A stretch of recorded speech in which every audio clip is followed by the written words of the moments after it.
हर हर महादेव। आप सभी को सावन माह की बहुत बहुत शुभकामनाएं। भगवान भोलेनाथ और माँ पार्वती की कृपा सदैव आप पर बनी रहे। इस वीडियो में हम शिव महापुराण विद्वेषर संहिता के अध्याय 21 से लेकर आगे तक की कथा का श्रवण करेंगे। इससे पहले की वीडियो में अध्याय 16 से लेकर अध्याय 20 तक की कथा का हमने श्रवण किया था। आज की इस वीडियो में पार्थिव पूजा की महिमा, शिव नैवेद्य भक्षण के विषय में निर्णय तथा बिल पत्र का महात्म्य बताया गया है। तो कथा शुरू करने से पहले हम आपको बता दें कि हमारे इस चैनल पर डेली ही शिव महापुराण और श्रावण मास महात्म्य की कथा सुनाई जा रही है। तो आपने अभी तक अगर हमारे चैनल को सब्सक्राइब नहीं किया है तो आपसे अनुरोध है हमारे चैनल को सब्सक्राइब करें और बेल आइकन को जरूर बता दें ताकि जो भी हमारी कथा का नोटिफिकेशन आए वो आपको पता लग जाए। साथ ही अगर आपको हमारी वीडियो पसंद आती है तो वीडियो को लाइक एंड शेयर जरूर करें और अगर आपके पास हमारे लिए कुछ सुझाव हैं तो उन सुझावों को कमेंट बॉक्स में जरूर लिखिए। तो आइए आज की कथा हम शुरू करते हैं। तदंतर ऋषियों के पूछने पर किस कामना की पूर्ति के लिए कितने पार्थिव लिंगों की पूजा करनी चाहिए, इस विषय का वर्णन करके सूत जी बोले, महर्षियों, पार्थिव लिंगों की पूजा कोटि कोटि यज्ञों का फल देने वाली है। कलयुग में लोगों के लिए शिवलिंग पूजन जैसा श्रेष्ठ दिखाई देता है वैसा दूसरा कोई साधन नहीं है। यह समस्त शास्त्रों का निश्चित सिद्धांत है। शिवलिंग भोग और मोक्ष देने वाला है। लिंग 3 प्रकार के गए हैं, उत्तम, मध्यम और अधम। जो 4 उंगल ऊंचा और देखने में सुंदर हो तथा वेदी से युक्त हो, उस शिवलिंग को शास्त्रज्ञ महर्षियों ने उत्तम कहा है। उससे आधा मध्यम और उससे आधा अधम माना गया है। इस तरह 3 तरह के शिवलिंग कहे गए हैं जो उत्तरोत्तर श्रेष्ठ है। ब्राह्मण, क्षत्रिय, वैश्य, शूद्र या विलोम संकर कोई भी क्यों ना हो, वे अपने अधिकार के अनुसार वैदिक या तांत्रिक मंत्र से सदा आदर पूर्वक शिवलिंग की पूजा करें। ब्राह्मणों, महर्षियों, अधिक कहने से क्या लाभ। शिवलिंग का पूजन करने में स्त्रियों का तथा अन्य सब लोगों का भी अधिकार है। द्विजों के लिए वैदिक पद्धति से ही शिवलिंग की पूजा करना श्रेष्ठ है, परंतु अन्य लोगों के लिए वैदिक मार्ग से पूजा करने की सम्मति नहीं है। वेदज्ञ द्विजों को वैदिक मार्ग से ही पूजन करना चाहिए, अन्य मार्ग से नहीं। यह भगवान शिव का कथन है। दधीची और गौतम आदि के शाप से जिनका चित्त दग्ध हो गया है, उन द्विजों की वैदिक कर्म में श्रद्धा नहीं होती। जो मनुष्य वेदों तथा स्मृतियों में कहे हुए सत्कर्मों की अवहेलना करके दूसरे कर्म को करने लगता है, उसका मनोरथ कभी सफल नहीं होता। इस प्रकार विधि पूर्वक भगवान शंकर का नैवेद्यांत पूजन करके उनके त्रिभुवनमयी 8 मूर्तियों का भी वही पूजन करे। पृथ्वी, जल, अग्नि, वायु, आकाश, सूर्य, चंद्रमा तथा यजमान, ये भगवान शंकर की 8 मूर्तियां कही गई हैं। इन मूर्तियों के साथ शर्व, भव, रुद्र, उग्र, भीम, ईश्वर, महादेव तथा पशुपति इन नामों की भी अर्चना करें। तदंतर चंदन, अक्षत और बिल पत्र लेकर महा ईशान आदि के क्रम से भगवान शिव के परिवार का उत्तम भक्ति भाव से पूजन करें। ईशान, नंदी, चंड, महाकाल, भृंगी, वृष, स्कंद, कपर्दीश्वर, सोम तथा शुक्र, ये 10 शिव के परिवार हैं जो क्रमशः ईशान आदि 10 दिशाओं में पूजनीय हैं। तत्पश्चात भगवान शिव के समक्ष वीरभद्र का और पीछे कीर्ति मुख का पूजन करके विधि पूर्वक 11 रुद्रों की पूजा करें। इसके बाद पंचाक्षर मंत्र का जप करके शतरुद्रीय स्तोत्र का, नाना प्रकार की स्तुतियों का तथा शिव पंचांग का पाठ करें। तत्पश्चात परिक्रमा और नमस्कार करके शिवलिंग का विसर्जन करें। इस प्रकार मैंने शिव पूजन की संपूर्ण विधि का आदर पूर्वक वर्णन किया। रात्रि में देव कार्य को सदा उत्तराभिमुख होकर ही करना चाहिए। इस प्रकार शिव पूजन भी पवित्र भाव से सदा उत्तराभिमुख होकर ही करना उचित है। जहाँ शिवलिंग स्थापित हो उससे पूर्व दिशा का आश्रय लेकर नहीं बैठना या खड़ा होना चाहिए, क्योंकि वह दिशा भगवान शिव के आगे या सामने पड़ती है। इष्ट देव का सामना रोकना ठीक नहीं है। शिवलिंग से उत्तर दिशा में भी ना बैठे, क्योंकि उधर भगवान शंकर का वामांग है जिसमें शक्ति स्वरूपा देवी उमा विराजमान है। पूजक को शिवलिंग से पश्चिम दिशा में भी नहीं बैठना चाहिए, क्योंकि वह आराध्य देव का पृष्ठभाग है। पीछे की ओर से पूजा करना उचित नहीं है, अतः अवशिष्ट दक्षिण दिशा भी ग्राह्य है, उसी का आश्रय लेना चाहिए। तात्पर्य यह है कि शिवलिंग से दक्षिण दिशा में उत्तराभिमुख होकर बैठे और पूजा करें। विद्वान पुरुष को चाहिए कि वह भस्म का त्रिपुंड बनाकर, रुद्राक्ष की माला लेकर तथा बेल पत्र का संग्रह करके ही भगवान शंकर की पूजा करे, इनके बिना नहीं। मुनीश्वरों, शिव पूजन आरंभ करते समय यदि भस्म ना मिले तो मिट्टी से भी ललाट में त्रिपुंड अवश्य कर लेना चाहिए। ऋषि बोले, मुने, हमने पहले से यह बात सुन रखी है कि भगवान शिव का नैवेद्य नहीं ग्रहण करना चाहिए। इस विषय में शास्त्र का निर्णय क्या है यह बताइए, साथ ही बिल्व का महात्म्य भी प्रकट कीजिए। सूत जी ने कहा, मुनियों, आप शिव संबंधी व्रत का पालन करने वाले हैं, अतः आप सबको शतशः धन्यवाद है। मैं प्रसन्नता पूर्वक आपको सब कुछ बताता हूँ, आप सावधान होकर सुने। जो भगवान शिव का भक्त है, बाहर भीतर से पवित्र और शुद्ध है, उत्तम व्रत का पालन करने वाला तथा दृढ़ निश्चय से युक्त है, वह शिव नैवेद्य का अवश्य भक्षण करे। भगवान शिव का नैवेद्य अग्राह्य है, इस भावना को मन से निकाल दें। शिव के नैवेद्य को देख लेने मात्र से भी सारे पाप दूर भाग जाते हैं। उसको खा लेने पर तो करोड़ों पुण्य अपने भीतर आ जाते हैं। आए हुए शिव नैवेद्य को सिर झुकाकर प्रसन्नता के साथ ग्रहण करें और प्रयत्न करके शिव स्मरण पूर्वक उसका भक्षण करें। आए हुए शिव नैवेद्य को यह कहकर कि मैं इसे दूसरे समय में ग्रहण करूंगा, लेने में विलंब कर देता है, वह मनुष्य निश्चय ही पाप से बन जाता है। जिसने शिव की दीक्षा ली हो, वह उस शिव भक्त के लिए यह शिव नैवेद्य अवश्य भक्षणीय है, ऐसा कहा जाता है। शिव की दीक्षा से युक्त शिव भक्त पुरुष के लिए सभी शिवलिंगों का नैवेद्य शुभ एवं महाप्रसाद है, अतः वह उसका अवश्य भक्षण करे।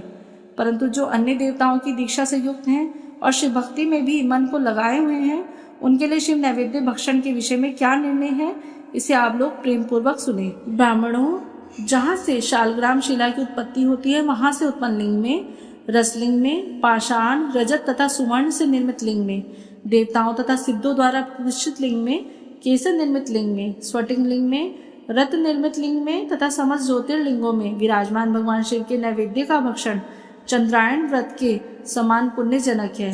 ब्रह्म हत्या करने वाला पुरुष भी यदि पवित्र होकर शिव निर्माल्य का भक्षण करके उसे सिर पर धारण करे तो उसका सारा पाप शीघ्र ही नष्ट हो जाता है। पर जहाँ चंड का अधिकार है, वहाँ जो शिव निर्माल्य होता है उसे साधारण मनुष्य को नहीं खाना चाहिए। जहाँ चंड का अधिकार नहीं है, वहाँ के शिव निर्माल्य का सभी को भक्ति पूर्वक भोजन करना चाहिए। बाणलिंग, लोह निर्मित लिंग, सिद्धलिंग, उपासना से किसी ने सिद्धि प्राप्त की हो या जो सिद्धों द्वारा स्थापित है वे लिंग, स्वयंभू लिंग, इन सब लिंगों में तथा शिव की प्रतिमाओं में चंड का अधिकार नहीं है। जो मनुष्य शिवलिंग को विधि पूर्वक स्नान कराकर उस स्नान के जल का 3 बार आचमन करता है, उसके कायिक, वाचिक और मानसिक तीनों प्रकार के पाप यहाँ शीघ्र नष्ट हो जाते हैं। जो शिव नैवेद्य, पत्र, पुष्प, फल और जल अग्राह्य है, वह सब भी शालग्राम शिला के स्पर्श से पवित्र ग्रहण के योग्य हो जाता है।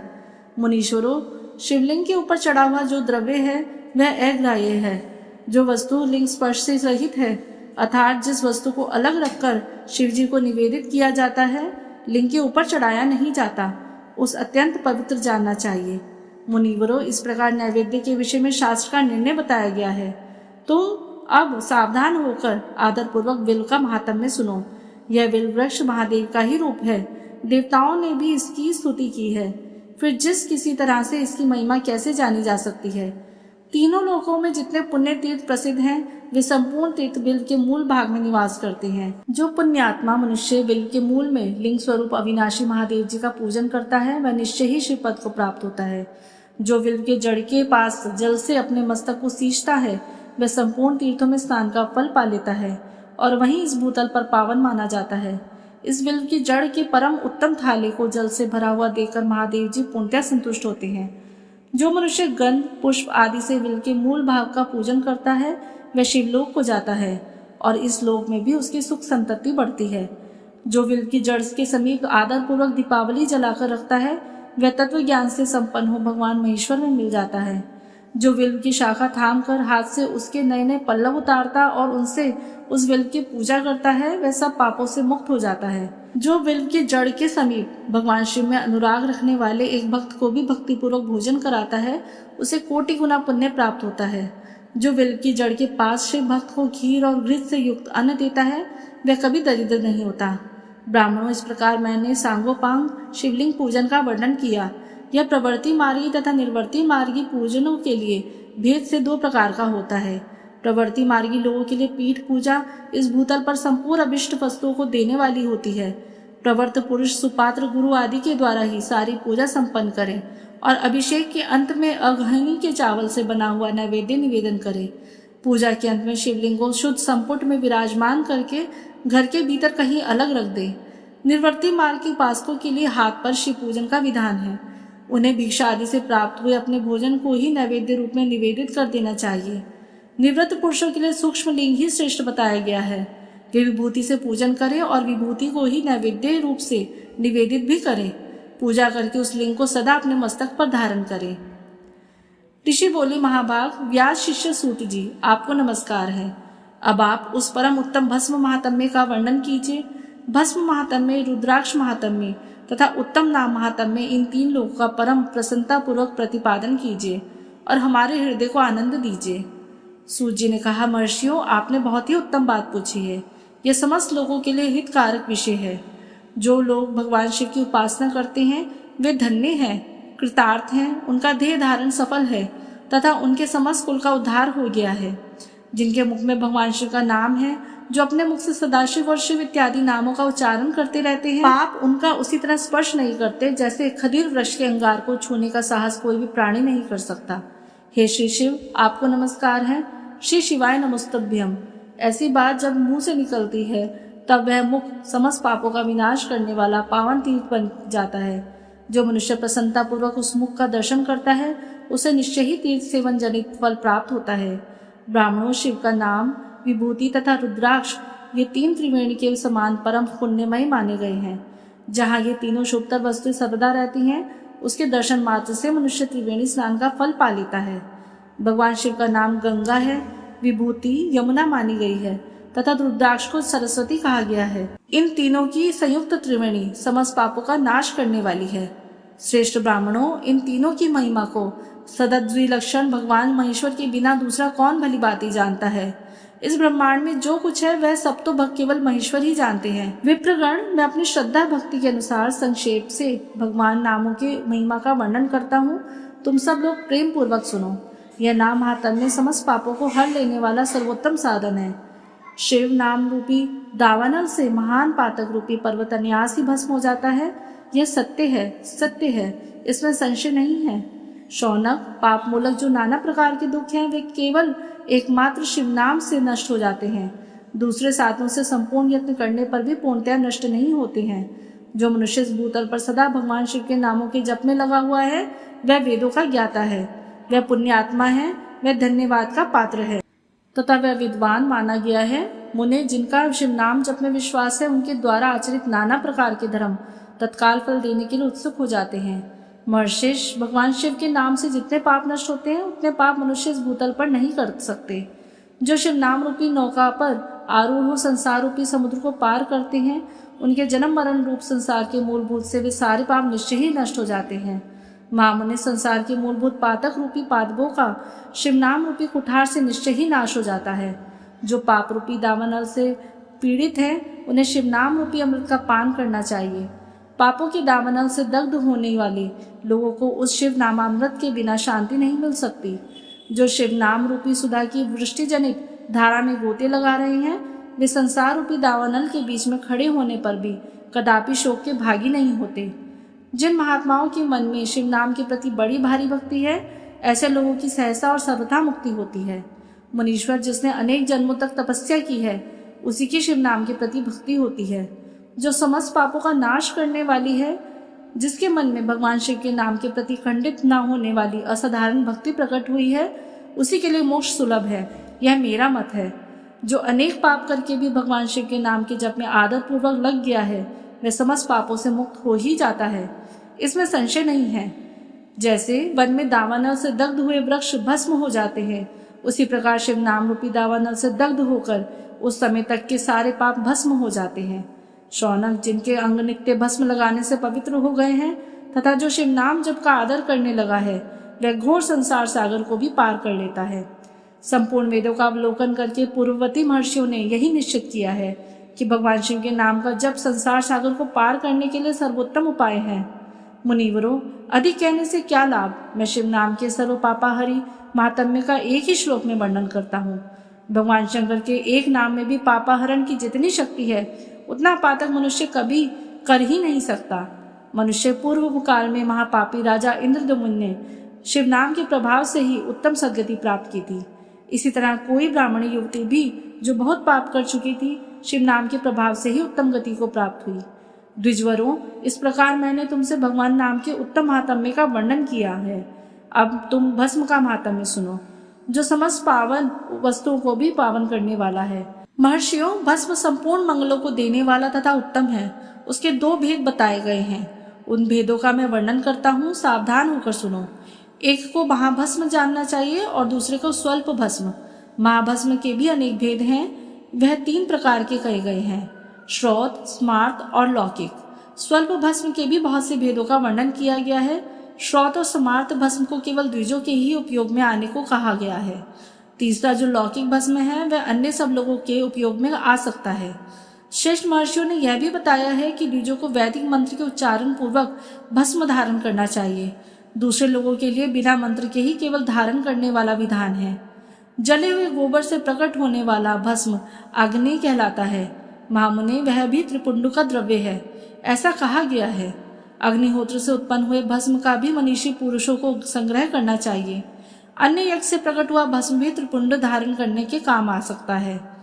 जाबालोपनिषद में आए हुए अग्नि इत्यादि 7 मंत्रों द्वारा जल मिश्रित भस्म से धूलन करना चाहिए। महर्षि जाबाली ने सभी वर्णों और आश्रमों के लिए मंत्र से या बिना मंत्र के भी आदर पूर्वक भस्म से त्रिपुंड लगाने की आवश्यकता बताई है। समस्त अंगों में सजल भस्म को मलना या विभिन्न अंगों में तिरछा त्रिपुंड लगाना, इन कार्यों को मोक्षार्थी पुरुष प्रमाद से भी न छोड़े, ऐसा श्रुति का आदेश है। भगवान शिव और विष्णु ने भी तिर्यक त्रिपुंड धारण किया है। अन्य देवियों सहित भगवती उमा और लक्ष्मी देवी ने भी वाणी द्वारा इसकी प्रशंसा की है। ब्राह्मणों, क्षत्रियों, वैश्यों, शूद्रों, वर्ण संकरों तथा जाति भ्रष्ट पुरुषों ने भी उद्धूलन एवं त्रिपुंडों के रूप में भस्म धारण किया है। इसके पश्चात भस्म धारण तथा त्रिपुंड की महिमा एवं विधि बताकर सूत जी ने फिर कहा, महर्षियों, इस प्रकार मैंने संक्षेप से त्रिपुंड का महात्म्य बताया है। यह समस्त प्राणियों के लिए गोपनीय रहस्य है, अतः तुम्हें भी इसे गुप्त ही रखना चाहिए। मुनिवरों, ललाट आदि सभी निर्दिष्ट स्थानों में जो भस्म से 3 तिरछी रेखाएं बनाई जाती हैं, उन्हीं को विद्वानों ने त्रिपुंड कहा है। बहु के मध्य भाग से जहाँ तक बहु का अंत है, उतना बड़ा त्रिपुंड ललाट में धारण करना चाहिए। मध्यमा और अनामिका उंगली से 2 रेखाएं करके बीच में अंगुष्ठ द्वारा प्रतिलोम भाव से की गई रेखा त्रिपुंड कहलाती है। अथवा बीच की 3 उंगलियों से भस्म लेकर यत्न पूर्वक भक्ति भाव से ललाट में त्रिपुंड धारण करें। त्रिपुंड अत्यंत उत्तम तथा भोग और मोक्ष को देने वाला है। त्रिपुंड के 3 रेखाओं में से प्रत्येक के 9 देवता हैं, जो सभी अंगों में स्थित हैं। मैं उनका परिचय देता हूँ, सावधान होकर सुनो। मुनिवरों, प्रणव का प्रथम अक्षर अकार, ग्रहापत्य अग्नि, पृथ्वी, धर्म, रजोगुण, ऋग्वेद, क्रिया शक्ति, प्रातः स्वर्ण तथा महादेव, ये त्रिपुंड की प्रथम रेखा के 9 देवता हैं। यह बात शिव दीक्षा परायण पुरुषों को अच्छी तरह समझ लेनी चाहिए। प्रणव का दूसरा अक्षर उकार, दक्षिणाग्नि, आकाश, सत्वगुण, यजुर्वेद, मध्य दिल सवन, इच्छा शक्ति, अंतरात्मा तथा महेश्वर, ये दूसरी रेखा के 9 देवता हैं। प्रणव का तीसरा अक्षर मकार, आहवनीय अग्नि, परमात्मा, तमोगुण, द्युलोक, ज्ञान शक्ति, सामवेद, तृतीय सवन तथा शिव, ये तीसरी रेखा के 9 देवता हैं। इस प्रकार स्थान देवताओं को उत्तम भक्ति भाव से नित्य नमस्कार करके स्नान आदि से शुद्ध हुआ पुरुष यदि त्रिपुंड धारण करे तो भोग और मोक्ष को भी प्राप्त कर लेता है। मुनीश्वर, ये संपूर्ण अंगों में स्थान देवता बताए गए हैं। अब उनके संबंधी स्थान बताता हूँ, भक्ति पूर्वक सुनो। 32, 16, 8 या 5 स्थानों में त्रिपुंड का न्यास करें। मस्तक, ललाट, दोनों कान, दोनों नेत्र, दोनों नासिका, मुख, कंठ, दोनों हाथों, दोनों कोहनी, दोनों कलाई, हृदय, दोनों पार्श्व भाग, नाभि, दोनों अंडकोश, दोनों उरु, दोनों गुल्फ, दोनों घुटने, दोनों पिंडली और दोनों पैर, ये 32 उत्तम स्थान हैं। इनमें क्रमशः अग्नि, जल, पृथ्वी, वायु, 10 दिक् प्रदेश, 10 दिक्पाल तथा 8 वसुओं का निवास है। धर, ध्रुव, सोम, आप, अनिल, अनल, प्रत्युष और प्रभास, ये 8 वसु कहे गए हैं। इन सबका नाम मात्र लेकर इनके स्थानों में विद्वान पुरुष त्रिपुंड धारण करें अथवा एकाग्रचित हो 16 स्थान में ही त्रिपुंड धारण करें। मस्तक, ललाट, कंठ, दोनों कंधों, दोनों भुजाओं, दोनों कोहनियों तथा दोनों कलाइयों में, हृदय में, नाभि में, दोनों पसलियों में तथा पृष्ठ भाग में त्रिपुंड लगाकर माँ दोनों अश्वनी कुमारों का शिव शक्ति, रुद्र, ईश तथा नारद का और वामा आदि 9 शक्तियों का पूजन करें। ये सब मिलकर 16 देवता हैं। अश्विनी कुमार 2 कहे गए हैं, नासत्य और दंष्ट्र अथवा मस्तक, केश, दोनों कान, मुख, दोनों भुजा, हृदय, नाभि, दोनों उरु, दोनों जानु, दोनों पैर और पृष्ठभाग, इन 16 स्थानों में 16 त्रिपुंड का न्यास करें।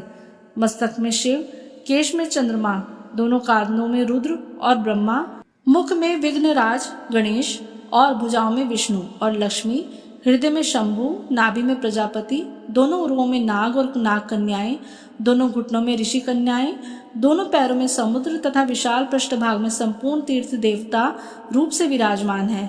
इस प्रकार 16 स्थानों का परिचय दिया गया है। अब 8 स्थान बताए जाते हैं। गुहे स्थान, ललाट, परम उत्तम कर्ण युगल, दोनों कंधे, हृदय और नाभि, ये 8 स्थान हैं। इनमें ब्रह्मा तथा सप्त ऋषि, ये 8 देवता बताए गए हैं। मुनीश्वरों, भस्म के स्थान को जानने वाले विद्वानों ने इस तरह 8 स्थानों का परिचय दिया है। अतः मस्तक, दोनों भुजाएं, हृदय और नाभि, इन 5 स्थानों को भस्म वेता पुरुषों ने भस्म धारण के योग्य बताया है। यथासंभव देश, काल आदि की अपेक्षा रखते हुए उद्भूलन, भस्म को अभिमंत्रित करना और जल में मिलाना आदि कार्य करें। यदि इसमें भी असमर्थ हो, त्रिपुंड आदि लगाएं। त्रिनेत्रधारी, तीनों गुणों के आधार तथा तीनों देवताओं के जनक भगवान शिव का स्मरण करते हुए नमः शिवाय कहकर ललाट में त्रिपुंड लगाएं। ईशाभ्य नमः ऐसा कहकर दोनों पार्श्व भागों में त्रिपुंड धारण करें। बीजाभ्याम नमः ऐसा कहकर दोनों कलाइयों में भस्म लगाएं। पितृभ्याम नमः ऐसा कहकर नीचे के अंग में, उमेशाभ्यो नमः ऐसा कहकर ऊपर के अंग में तथा भीमाय नमः ऐसा कहकर पीठ में और सिर के पिछले भाग में त्रिपुंड लगाना चाहिए। सूत जी कहते हैं, महाप्राज्ञ महामते शिवरूप शौनक, अब मैं संक्षेप से रुद्राक्ष का महात्म्य बता रहा हूँ, सुनो। रुद्राक्ष शिव को बहुत ही प्रिय है, इसे परम पावन समझना चाहिए। रुद्राक्ष के दर्शन से, स्पर्श से तथा उस पर जप करने से वह समस्त पापों का अपहरण करने वाला माना गया है। मुने, पूर्व काल में परमात्मा शिव ने समस्त लोगों का उपकार करने के लिए देवी पार्वती के सामने रुद्राक्ष की महिमा का वर्णन किया था। भगवान शिव बोले, महेश्वरी शिवे, मैं तुम्हारे प्रेमवश भक्तों का हित की कामना से रुद्राक्ष की महिमा का वर्णन करता हूँ, सुनो। महेशानी, पूर्व काल की बात है, मैं मन को संयम में रखकर हजारों दिव्य वर्षों तक घोर तपस्या में लगा रहा। एक दिन सहसा मेरा मन शुद्ध हो उठा। परमेश्वरी, मैं संपूर्ण लोगों का उपकार करने वाला स्वतंत्र परमेश्वर हूँ। अतः उस समय मैंने लीलावश ही अपने दोनों नेत्र खोले। खोलते ही मेरे मनोहर नेत्र पुटों से कुछ जल की बूंदें गिरी। आंसू की उन बूंदों से वहां रुद्राक्ष नामक वृक्ष पैदा हो गया। भक्तों पर अनुग्रह करने के लिए ये अश्रुबिंदु स्थावर भाव को प्राप्त हो गए। वे रुद्राक्ष मैंने विष्णु भक्त को तथा चारों वर्णों के लोगों को बांट दिए। भूतल पर अपने प्रिय रुद्राक्ष को मैंने गौड़ देश में उत्पन्न किया। मथुरा, अयोध्या, लंका, मलयाचल, सह्यगिरी, काशी तथा अन्य देशों में भी उनके अंकुर उगाए। वे उत्तम रुद्राक्ष असह्य पाप समूह का भेदन करने वाले तथा श्रुतियों के भी प्रेरक हैं। मेरी आज्ञा से वे ब्राह्मण, क्षत्रिय, वैश्य और शूद्र जाति के भेद से इस भूतल पर प्रकट हुए। रुद्राक्षों की ही जाति के सुभाक्ष भी हैं। उन ब्रह्मांडादि जाति वाले रुद्राक्षों के वर्ण श्वेत, रक्त, पीत तथा कृष्ण जानने चाहिए। मनुष्य को चाहिए कि वह क्रमशः वर्ण के अनुसार अपनी जाति का ही रुद्राक्ष धारण करे। भोग और मोक्ष की इच्छा रखने वाले चारों वर्णों के लोगों और विशेषतः शिव भक्तों को श्री पार्वती की प्रसन्नता के लिए रुद्राक्ष के फलों को अवश्य धारण करना चाहिए। आंवले के फल के बराबर जो रुद्राक्ष हो वह श्रेष्ठ बताया गया है। जो बेर के फल के बराबर हो उसे मध्यम श्रेणी का कहा गया है, और जो चने के बराबर हो उसकी गणना निम्न कोटि में की गई है। अब इसकी उत्तमता को परखने की यह दूसरी उत्तम प्रक्रिया बताई जाती है। इसे बताने का उद्देश्य है भक्तों की हित कामना। पार्वती, तुम भली भांति प्रेम पूर्वक इस विषय को सुनो। महेश्वरी, जो रुद्राक्ष बेर के फल के बराबर होता है वह उतना छोटा होने पर भी लोग में उत्तम फल देने वाला होता है तथा सुख सौभाग्य की वृद्धि करने वाला होता है। जो रुद्राक्ष आंवले के फल के बराबर होता है वह समस्त अरिष्टों का विनाश करने वाला होता है तथा जो गुंजा फल के समान बहुत छोटा होता है वह संपूर्ण मनोरथों और फलों की सिद्धि करने वाला होता है। रुद्राक्ष जैसे जैसे छोटा होता है वैसे ही वैसे अधिक फल देने वाला होता है। एक एक बड़े रुद्राक्ष से एक एक छोटे रुद्राक्ष को विद्वानों ने 10 गुना अधिक फल देने वाला बताया है। पापों का नाश करने के लिए रुद्राक्ष धारण करना आवश्यक बताया गया है। वह निश्चय ही संपूर्ण अभिष्ट मनोरथों का साधक है, अतः अवश्य ही उसे धारण करना चाहिए। परमेश्वरी लोक में मंगलमय रुद्राक्ष जैसा फल देने वाला देखा जाता है, वैसी फलदायिनी दूसरी कोई माला नहीं दिखाई देती। देवी समान आकार प्रकार वाले चिकने, मजबूत, स्थूल, कंटक युक्त और सुंदर रुद्राक्ष अभिलषित पदार्थों के दाता और सदैव भोग और मोक्ष देने वाले होते हैं। जिसे कीड़ों ने दूषित कर दिया हो, जो टूटा फूटा हो, जिसमें उभरे हुए दाने ना हो, जो व्रण युक्त हो तथा जो पूरा पूरा गोल ना हो, इन 5 प्रकार के रुद्राक्षों को त्याग देना चाहिए। जिस रुद्राक्ष में अपने आप ही डोरा पिरोने के योग्य छिद्र हो गया हो, वही यही उत्तम माना गया है। जिसमें मनुष्य के प्रयत्न से छेद किया गया हो, वह मध्यम श्रेणी का होता है। रुद्राक्ष धारण बड़े बड़े पातकों का नाश करने वाला है। इस जगत में 1100 रुद्राक्ष धारण किए मनुष्य जिस फल को पाता है, उसका वर्णन सैकड़ों वर्षों में भी नहीं किया जा सकता। भक्तिमान पुरुष 550 रुद्राक्ष के दानों का सुंदर मुकुट बना ले और उसे सिर पर धारण कर ले। 360 दानों को लंबे सूत्र में पिरोकर एक हार बना ले। वैसे वैसे 3 हार बनाकर भक्तिपरायण पुरुष उनका यज्ञोपवीत तैयार करे और उसे यथास्थान धारण किए रहे। इसके बाद किस अंग में कितने रुद्राक्ष धारण करने चाहिए, यह बताकर सूत जी बोले, महर्षियों, सिर पर ईशान मंत्र से, कान में तत्पुरुष मंत्र से तथा गले और हृदय में अघोर मंत्र से रुद्राक्ष धारण करना चाहिए। विद्वान पुरुष दोनों हाथों में अघोर बीज मंत्र से रुद्राक्ष धारण करे। उदर पर वामदेव मंत्र से 15 रुद्राक्षों द्वारा गूंथी हुई माला धारण करे अथवा अंगों सहित प्रणव का 5 बार जप करके रुद्राक्ष की 3, 5 या 7 मालाएं धारण करे अथवा मूल मंत्र नमः शिवाय से ही समस्त रुद्राक्षों को धारण करे। रुद्राक्षधारी पुरुष अपने खान पान में मदिरा, मांस, लहसुन, प्याज, सहीजन, लिसोड़ा आदि का त्याग करे। गिरिराज नंदिनियों में श्वेत रुद्राक्ष केवल ब्राह्मणों को ही धारण करना चाहिए।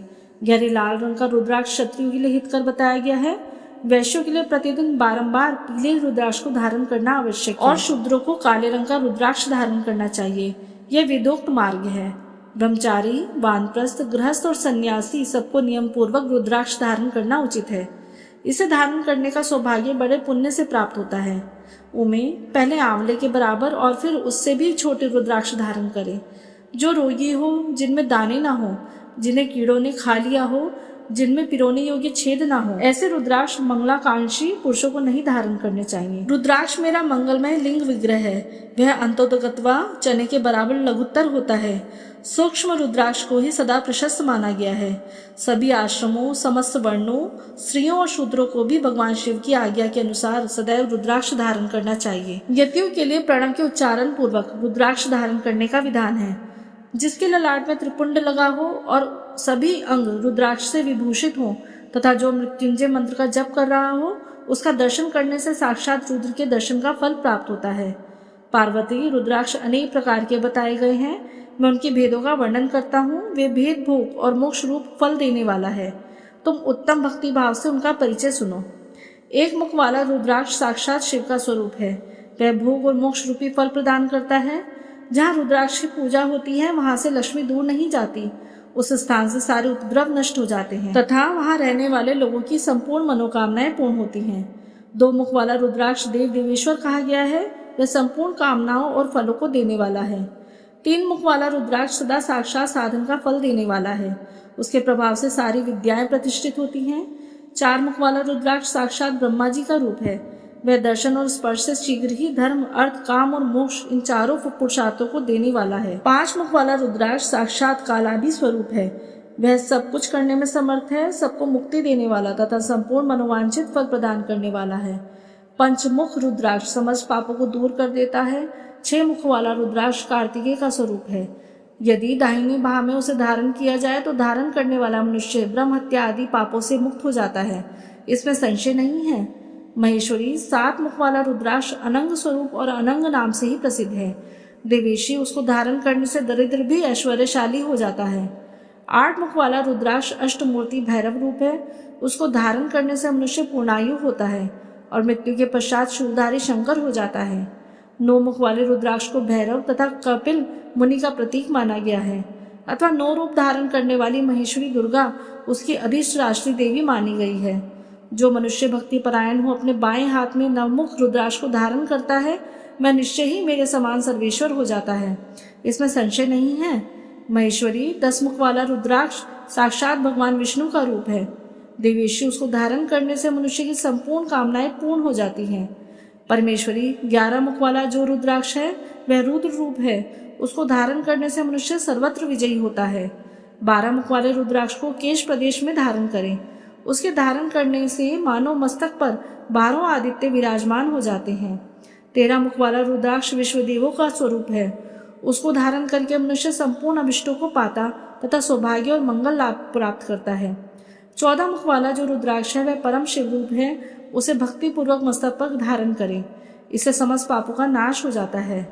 गिरिराज कुमारी, इस प्रकार मुखों के भेद से रुद्राक्ष के 14 भेद बताए गए हैं। अब तुम क्रमशः उन रुद्राक्षों के धारण करने के मंत्रों को प्रसन्नता पूर्वक सुनो। ओम ह्रीं नमः, ओम नमः, ओम क्लीं नमः, ओम ह्रीं नमः, ओम ह्रीं नमः, ओम ह्रीं ह्रूं नमः, ओम हुं नमः, ओम हुं नमः, ओम ह्रीं ह्रूं नमः, ओम ह्रीं नमः, ओम ह्रीं ह्रूं नमः, ओम क्रों श्रौं रौं नमः, ओम ह्रीं नमः, ओम नमः। इन 14 मंत्रों द्वारा क्रमशः 1 से लेकर 14 मुख वाले रुद्राक्ष को धारण करने का विधान है। साधक को चाहिए वह निद्रा और आलस्य का त्याग करके श्रद्धा भक्ति से संपन्न हो संपूर्ण मनोरथों की सिद्धि के लिए उक्त मंत्रों द्वारा उन रुद्राक्षों को धारण करे। रुद्राक्ष की माला धारण करने वाले पुरुष को देखकर भूत प्रेत पिशाच डाकनी शाग्नी तथा जो अन्य दुर्कारी राक्षस आदि हैं वे सब के सब दूर भाग जाते हैं। जो कृत्रिम अभिचार आदि प्रयुक्त होते हैं वे सब रुद्राक्षधारी को देखकर सशंक हो दूर खिसक जाते हैं। पार्वती रुद्राक्ष मालाधारी पुरुष को देखकर मैं शिव, भगवान विष्णु, देवी दुर्गा, गणेश, सूर्य तथा अन्य देवता भी प्रसन्न हो जाते हैं। महेश्वरी, इस प्रकार रुद्राक्ष की महिमा को जानकर धर्म की वृद्धि के लिए भक्ति पूर्वक पूर्वोक्त मंत्रों द्वारा विधिवत उसे धारण करना चाहिए। मुनीश्वर भगवान शिव ने देवी पार्वती के सामने जो कुछ कहा था वह सब तुम्हारे प्रश्न के अनुसार मैंने कह सुनाया। मुनीश्वरों, मैंने तुम्हारे समक्ष इस विद्वेषर संहिता का वर्णन किया है। यह संहिता संपूर्ण सिद्धियों को देने वाली तथा भगवान शिव की आज्ञा से नित्य मोक्ष प्रदान करने वाली है। विद्वेषर संहिता संपूर्ण। ओम नमः शिवाय।